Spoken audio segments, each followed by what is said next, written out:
15 ते 17 जानेवारी दरम्यान आयोजित क्रीडा उपक्रमामध्ये विविध प्रकारच्या स्पर्धाचे यशस्वी आयोजन करण्यात आले होते.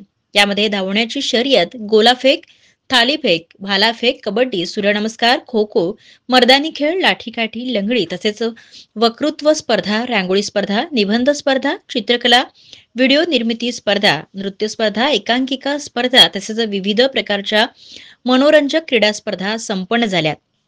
क्रीडा स्पर्धेचे उद्घाटन 15 जानेवारीला राष्ट्रीय प्रबोधनकार शुकदास उद्धवराव गाडेकर, संस्था अध्यक्ष गोकुळराव गावंडे, जिल्हा परिषद किनखेड पूर्णा, केंद्रप्रमुख रवींद्र चौथमल, ग्रामपंचायत किनखेड पूर्णाचे उपसरपंच प्रकाश गोंडचवर, श्री संत तुकाराम महाराज शिक्षण संकुलाचे प्राचार्य देवानंद गावंडे, संस्था समन्वयक प्राध्यापक नीळकंठ सुरनसे, आश्रमशाळा मुख्याध्यापक सुनील वानखडे, पर्यवेक्षक श्री संतोष पाक, नीळकंठ मैसने, संदीप गतमने यांच्यासह मान्यवरांच्या उपस्थितीत करण्यात आले.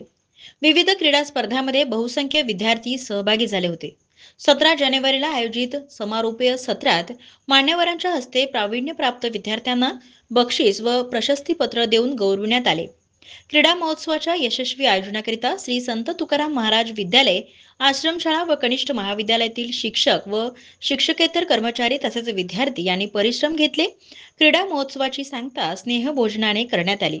या प्रसंगी महाविद्यालयातील बहुसंख्य विद्यार्थी विद्यार्थिनी यांची उपस्थिती होती. संपादक सतीश देशमुख, 9970321817.